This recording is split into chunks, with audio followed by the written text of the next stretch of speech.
Hello everyone, welcome to ISF desk. मैं हूं ए खान और आज हम देखने जा रहे हैं करंट अफेयर का एक इंपॉर्टेंट टॉपिक, सरोगेसी। ये टॉपिक प्रीलिम्स और मेंस के लिए बहुत इंपॉर्टेंट है। इसमें हम सबसे पहले देखेंगे कि सरोगेसी न्यूज में क्यों रहा है, क्या मीनिंग है इसके, कितने टाइप्स के सरोगेसी होते हैं, क्या एडवांटेजेस हैं, क्या डिसएडवांटेजेस हैं, क्या क्या लॉज लाए गए हैं और क्या अमेंडमेंट्स हुए हैं उस लॉज में। साथ में हम ये भी देखेंगे कि वर्ल्ड में क्या क्या प्रोविजंस है सरोगेसी से रिलेटेड। ये सब हम देखेंगे डिटेल में। हाल ही में बॉम्बे हाई कोर्ट ने यह वर्डिक्ट दिया है कि जो स्पर्म या एग डोनर होंगे वो पेरेंटल राइट्स को क्लेम नहीं कर सकते हैं उस बच्चे पे। अब हम देखते हैं सरोगेसी के क्या मीनिंग है। कई कपल ऐसे होते हैं जो नेचुरली बच्चे को जन्म नहीं दे पाते हैं किसी भी कारण से, तो वो क्या चाहते हैं कि उनका एक अपना बच्चा हो, तो उसके लिए बहुत सारे तरीके वो अपनाते हैं, जिसमें से अडॉप्शन हो गया, गोद लेना हो गया, और दूसरा है सरोगेसी। इसके अलावा भी और भी मेथड्स हैं, तरीके हैं जिसके वजह से वो बच्चे अपनाते हैं। तो आज हम सरोगेसी पे बात करेंगे कि सरोगेसी होता क्या है। तो ये एक मेथड है, एक असिस्टेड रिप्रोडक्शन का मेथड है, जहाँ पे जो वीमेन है वो कैरी करती है, डिलीवर करती है बच्चा किसी और का, यानी बच्चा किसी और का है, किसी और कपल का है, लेकिन उसको जन्म देती है कोई और माँ देती है। सरोगेसी अपने आप में बहुत कॉम्प्लेक्स है, क्योंकि माँ कोई और जो जन्म देती है और पेरेंट कोई और है। तो जितना इसका मीनिंग कॉम्प्लेक्स है उतना ही इसके रेगुलेशन, इसके लॉ कॉम्प्लेक्स है। सरोगेसी के दो टाइप होते हैं, एक है ट्रेडिशनल सरोगेसी, दूसरा है जेस्टेशनल सरोगेसी। ट्रेडिशनल सरोगेसी में क्या होता है, जो सरोगेट मदर होती है उसमें इंसेमिनेटेड जो स्पर्म होता है, जो इंटेंडेड फादर होते हैं या डोनर होते हैं, उसको वहां पर इम्प्लांट किया जाता है और उसके बाद जो वो सरोगेट मदर होती है वो एक जेनेटिक मदर कहलाती है उस बच्चे का। जो जेस्टेशनल सरोगेसी है उसमें क्या होता है कि एम्ब्रॉय क्रिएट किया जाता है एग और स्पर्म को मिलाकर, जो इंटेंडेड पेरेंट होते हैं उनका, और वो इम्प्लांट किया जाता है सरोगेट मदर में। जो सरोगेट यहाँ पे जो मदर है उनका जेनेटिक लिंक नहीं होता है उस बच्चे से, क्योंकि एग और स्पर्म किसी और कपल का होता है इसमें। अब हम एडवांटेजेस देखते हैं सरोगेसी के। इसके बहुत सारे फायदे हैं, जिसमें से सबसे पहला फायदा है पेरेंटहुड फॉर इनफर्टाइल कपल। बहुत सारे कपल ऐसे हैं जो निराश हो जाते हैं क्योंकि वो इनफर्टाइल होते हैं, बच्चे को नेचुरली वो जन्म नहीं दे पाते हैं। तो सरोगेसी उनको एक उम्मीद देती है कि भले ही इनफर्टिलिटी हो लेकिन बावजूद इसके आप फिर भी माँ बाप बन सकते हैं, आप पेरेंट बन सकते हैं, बच्चा आपका हो सकता है। दूसरा एडवांटेज है बायोलॉजिकल कनेक्शन। बायोलॉजिकल कनेक्शन में जो जेस्टेशनल सरोगेसी है उसमें स्पर्म और एग जो डोनर हैं उनके होते हैं, तो इसमें एक जेनेटिक कनेक्शन देता है, यानी वो उनका अपना एक जेनेटिक कनेक्शन होता है कि वो कह सकते हैं कि उनका जो जीन है उस बच्चे में है। सरोगेसी अपने आप में एक इंक्लूसिव है, क्योंकि ऐसे लोगों को भी एक उम्मीद देती है जो आम तौर पे नॉर्मल कंडीशन पेरेंट नहीं बन सकते, जैसे कि एलजीबीटी कम्युनिटी हो गए, जो सेम सेक्स कपल हैं उनको भी एक होप देती है सरोगेसी कि आप भी पेरेंट बन सकते हैं। जो सिंगल इंडिविजुअल हैं उनको भी पेरेंट बनने का मौका मिलता है सरोगेसी के थ्रू। इसके अलावा कई वुमेन ऐसे होते हैं जिनका मेडिकल कंडीशन ये अलाउ नहीं करता है कि वो माँ बने, यानी प्रेगनेंसी उनका रिस्की होता है, इसलिए वो सरोगेसी का रूट अपनाते हैं जिससे वो पेरेंट बन सकें, जिससे वो माँ बन सके। तो हमने देखा कि सरोगेसी एक बेहतरीन तरीका है जिसके थ्रू ऐसे लोग भी माँ बाप बन जाते हैं जिनके लिए सोचा भी नहीं जा सकता है कि वो कभी पेरेंट बनेंगे, जैसे एलजीबीटी कम्युनिटी हो गए, जो इनफर्टाइल पेरेंट हैं और साथ में जिनके मेडिकल कंडीशन इस हद तक खराब है कि वो माँ बन ही नहीं सकते। तो उनके लिए एक उम्मीद देती है, एक होप देती है कि वो भी पेरेंट बन सकते हैं सरोगेसी के थ्रू। जहाँ एक तरफ सरोगेसी का बहुत सारे बेनिफिट्स हैं, वहीं इसके बहुत सारे डिसएडवांटेजेस भी हैं। यानी कि जो लो इनकम वीमेन हैं जो सरोगेट मदर बनती हैं, उनके साथ एक्सप्लॉयटेशन के चांसेस बहुत ज़्यादा हाई होते हैं, क्योंकि ये चांसेस होते हैं कि वो उनको कॉमोडिफाई किया जाए, उनको एक प्रोडक्ट के तौर पे इस्तेमाल किया जाए सिर्फ बच्चा को जन्म देने के लिए। तो बहुत सारे लीगल इश्यूज उठते हैं सरोगेसी को लेकर।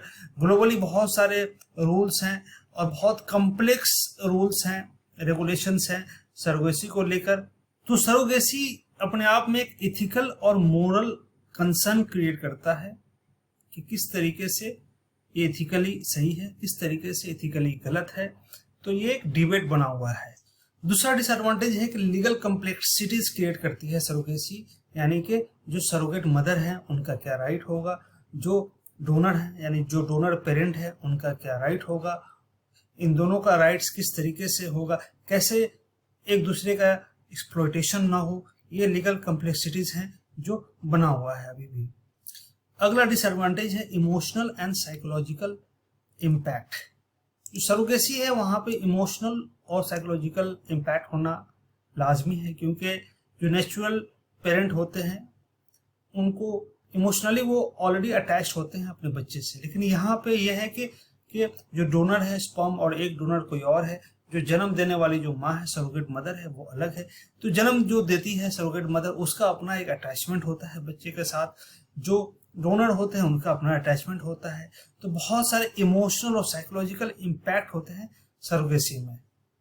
अगला डिसएडवांटेज है कि हाई कॉस्ट। जो नॉर्मल तरीके से जो डिलीवरी होती है, नॉर्मल तरीके से जो माँ बाप अपने बच्चे को जन्म देते हैं उनमें और जो सरोगेसी होती है उसमें बहुत फर्क इसलिए भी है कि बहुत ज़्यादा हाई कॉस्ट होता है सरोगेसी में, एक्सपेंसेस बहुत ज़्यादा होते हैं। तो ये इसका एक डिसएडवांटेज। सरोगेसी के जो डिसएडवांटेजेस हैं, इसके इथिकल, मोरल, लीगल जो इश्यूज हैं उसको रिजॉल्व करने के लिए गवर्नमेंट ने स्टेप लिया है।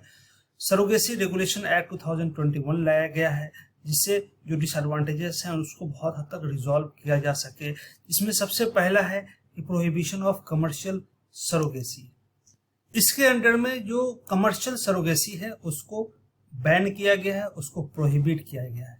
कमर्शियल सरोगेसी का मतलब क्या हुआ कि पैसे के लिए सरोगेट करना है, यानी कि हमारे पास 50 लाख रुपए हैं, हमने गए और जाके किसी लेडी को पकड़ा और उसको बोला कि आप सरोगेट मदर बनिए, हम आपको कुछ पैसे देंगे, 3 लाख देंगे, 5 लाख देंगे, 10 लाख देंगे। एक रेट तय होता है, एक अमाउंट तय होता है, फिर उसके बाद वो सरोगेट मदर बनती है। इसमें क्या होता है कि एक्सप्लॉयटेशन के चांसेस बहुत हाई होते हैं सरोगेट मदर के। तो कमर्शियल सरोगेसी के जगह पर लाया गया अल्ट्रुइस्टिक सरोगेसी, यानी कि कमर्शियली नहीं होगा, ये अल्ट्रुइस्टिक तरीके से होगा, यानी कि पैसे के लिए आप सरोगेट नहीं कर सकते हैं। सरोगेसी करना है तो कोई आपका क्लोज रिलेटिव हो, कोई क्लोज रिलेशन में होना चाहिए माँ बाप के, जो एक सरोगेट मदर बनने के लिए तैयार हो। यानी पैसे का कोई लेन देन नहीं होगा, होगा तो एक लिमिटेड होगा, यानी कि मेडिकल एक्सपेंसेस अगर लग रहे हैं या इंश्योरेंस कवरेज लग रहे हैं वहां तक के खर्चे दिए जा सकते हैं। एक बड़ा लमसम अमाउंट नहीं दिया जा सकता है, कमर्शियल नहीं हो सकता है, सिर्फ अल्ट्रुइस्टिक होगा, यानी जो रिलेटिव है वही सरोगेट मदर बन सकती है, बाकी दूसरा नहीं बन सकता है। पैसे के लिए ये बनना प्रोहिबिट कर दिया गया है। इस एक्ट में यह ध्यान रखा गया है कि जो सरोगेसी है वो जेन्युइन हो, यानी जो कपल है वो जेन्युइन कपल है, कोई फर्जी लोगों को इसमें अलाउ नहीं किया गया, यानी कि महज पॉपुलेशन को बढ़ाने के लिए सरोगेसी करना या हमारे पास पैसे ज्यादा है इसलिए सरोगेसी करना, इन सब चीजों को बैन किया गया है। इसलिए इसमें कुछ प्रोविजंस रखे गए हैं, जिसमें सबसे पहला है कि जो इंडियन कपल है वो 23 to 50 हो अगर वो फीमेल है, और जो मेल है वो 26 to 55 हो, साथ में 5 साल से शादी हो रखी हो उनका, और एक भी बच्चा ना हो, अगर हुआ भी हो तो एक भी बच्चा सरवाइव नहीं किया हो, यानी एक भी बच्चा जिंदा ना हो उस समय। अगला प्रोविजन है इसमें सरोगेट मदर के लिए कि उनका एज जो है वो 25 to 35 के बीच ही होना चाहिए, उसके नीचे नहीं, उसके ऊपर नहीं। साथ में उसका अपना एक बच्चा भी होना चाहिए, जो सरोगेट मदर है उसका अपना बच्चा होना चाहिए, यानी जिसका बच्चा नहीं है वो सरोगेट मदर नहीं बन सकती। दूसरा चीज ये है कि ये प्रोविजन इसलिए लाया गया है कि ताकि जो सरोगेट मदर है वो कॉम्प्लेक्सिटीज को समझे कि इस प्रोसेस में कितने इश्यूज आते हैं, कितने प्रॉब्लम्स आते हैं, इसलिए ये क्राइटेरिया रखा गया है कि एक बच्चा होना जरूरी है जो सरोगेट मदर है। सरोगेसी रेगुलेशन एक्ट 2021 के और भी प्रोविजंस हैं, जिसमें से पहला है कि रेगुलेटरी बॉडी को इस्टेब्लिश किया जाए, यानी कि नेशनल सरोगेसी बोर्ड हो, स्टेट सरोगेसी बोर्ड हो, और इन बोर्ड का काम ये रहे कि ये लाइसेंस प्रोवाइड करें सरोगेसी क्लिनिक्स को और उनको मॉनिटर करें, ताकि सरोगेसी के जो प्रोसेस है उनको एक निगरानी में रखा जाए, एक सर्विलेंस में रखा जाए। दूसरा है मैंडेटरी काउंसलिंग, यानी काउंसलिंग बहुत जरूरी है। जो सरोगेट मदर हैं या इंटेंडेड कपल हैं उनका कंपलसरी काउंसलिंग होना चाहिए और उनको समझाया जाए कि क्या क्या कॉम्प्लेक्सिटीज होते हैं सरोगेसी में। कई लोगों को सरोगेसी का मीनिंग ही पता नहीं होता है, तो उनको खोल खोल के एक मतलब समझाया जाता है कि सरोगेसी होता क्या है, उसमें क्या क्या इश्यूज होते हैं, क्या क्या रिस्पॉन्सिबिलिटीज होते हैं। ये मैंडेटरी काउंसलिंग के थ्रू इसको इंश्योर किया गया। साथ में इसमें पेनल्टीज भी हैं कि कई लोग जो फर्जी तरीके से सरोगेसी करते हैं उनके लिए 10 ईयर्स का इम्प्रिजनमेंट है, 10 लाख रुपए तक का फाइन है। साथ में जो एम्ब्रॉयो को जो सेल करते हैं या जो सरोगेट बच्चे हैं उसको वो अबंडन करते हैं या एक्सप्लॉइट करते हैं, उनके लिए बहुत स्ट्रिक्ट पनिशमेंट है इस एक्ट के तहत। इस सरोगेसी एक्ट 2021 में कुछ अमेंडमेंट लाए गए हैं, जिसमें से पहला है यूज ऑफ डोनर गेमेट्स। इसमें क्या है कि जो मैरिड कपल हैं एक डोनर गेमेट्स का यूज कर सकते हैं, यानी आइदर एग या स्पर्म, किसी एक चीज का भी यूज कर सकते हैं पेरेंट बनने के लिए, और वो मेडिकली सर्टिफाइड होना चाहिए डिस्ट्रिक्ट मेडिकल बोर्ड से। दूसरा, इसमें surrogacy eligibility for single women, यानी जो सिंगल वीमेन है उसके लिए जो एलिजिबिलिटी है वो सेम रखे गए हैं, यानी कि जो सिर्फ विडो हो या डाइवोर्सी हो वही सरोगेसी में एंगेज हो सकते। सरोगेसी के लिए जो एक्ट लाया गया है वो बहुत बेनिफिशियल है, क्योंकि ये एक्सप्लोटेशन से रोकती है और बहुत सारे प्रोविजन है जिससे एक्सप्लोटेशन को रेस्ट्रिक्ट किया जाता है। लेकिन साथ साथ क्रिटिसिज्म भी है इस एक्ट के। वो क्रिटिसिज्म यह है कि जो एलजीबीटी कम्युनिटी है, एलजीबीटी कपल्स हैं, वो इसमें शामिल नहीं है इस एक्ट में। जो सिंगल इंडिविजुअल है वो भी शामिल नहीं है। साथ में कमर्शियल सरोगेसी को इसमें प्रोहिबिट किया गया है। सिर्फ मेडिकल कंपनसेशन और इंश्योरेंस कवरेज शामिल किया गया है। रेस्ट्रिक्टिव एलिजिबिलिटी क्राइटेरिया है इसमें कि एज लिमिट को रखा गया है, मैरिटल स्टेटस को देखा गया है। साथ में क्लोज रिलेटिव होना चाहिए जो सरोगेट करे, इंडियन होना चाहिए, वो जो सरोगेसी होगी वो इंडिया में होगी, और इंडियन कपल या इंडियन जो सरोगेट मदर हैं वही सरोगेसी में आ सकती हैं। इसमें इंक्लूसिविटी की कमी है। एलजीबीटी कम्युनिटीज बहुत सारे ऐसे लोग हैं जो चाहते हैं कि माँ बाप बने, पेरेंट बने, उनको इसमें शामिल नहीं किया गया है।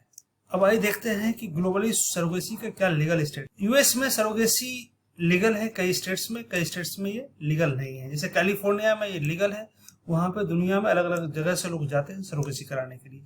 यूक्रेन में सरोगेसी लीगल है और ये वाइडली यूज होता है, क्योंकि यहाँ पे बहुत लोअर कॉस्ट में सरोगेसी होता है। इंडिया में सरोगेसी 2015 तक ये वर्ल्ड का एक हब था, क्योंकि यहाँ कमर्शियल सरोगेसी होता था और दुनिया भर के लोग यहाँ आते थे सरोगेसी के लिए। कनाडा में अल्ट्रुइस्टिक सरोगेसी, जो कि अभी इंडिया में लाया गया है, अल्ट्रुइस्टिक सरोगेसी सिर्फ जो रिलेटिव है, क्लोज रिलेटिव है, जिसमें पैसे का कोई लेन देन नहीं होगा, कमर्शियल नहीं होगा, वो कनाडा में है सरोगेसी। तो हमने सरोगेसी के बारे में डिटेल में देखा, इसका एडवांटेजेस, डिसएडवांटेजेस, एक्ट्स, लॉज, उसके जो क्रिटिसिज्म है वो उसको देखा हमने। लेकिन सरोगेसी एक जो टॉपिक है वो एक डिबेट का पॉइंट है। इसमें कंटिन्यूअस इवैल्यूएशन की जरूरत है, इसमें जो इथिकल कंसर्न है और साथ में जो पेरेंटल जो नीड है उसको बैलेंस करने की जरूरत है, और टाइम टाइम पे इसको अमेंड भी करने की जरूरत है, ताकि जो सोसाइटल नीड है उसको फुलफिल किया जाए, इसको और इंक्लूसिव बनाया जाए। तो यहाँ पे हम सरोगेसी टॉपिक कंप्लीट करते हैं। अगर हमारा वीडियो आपको पसंद आया है तो please like, share and subscribe our channel. अगर आपका कोई सुझाव है, कोई एडवाइस है तो हमें कमेंट सेक्शन में बताएं। Thank you.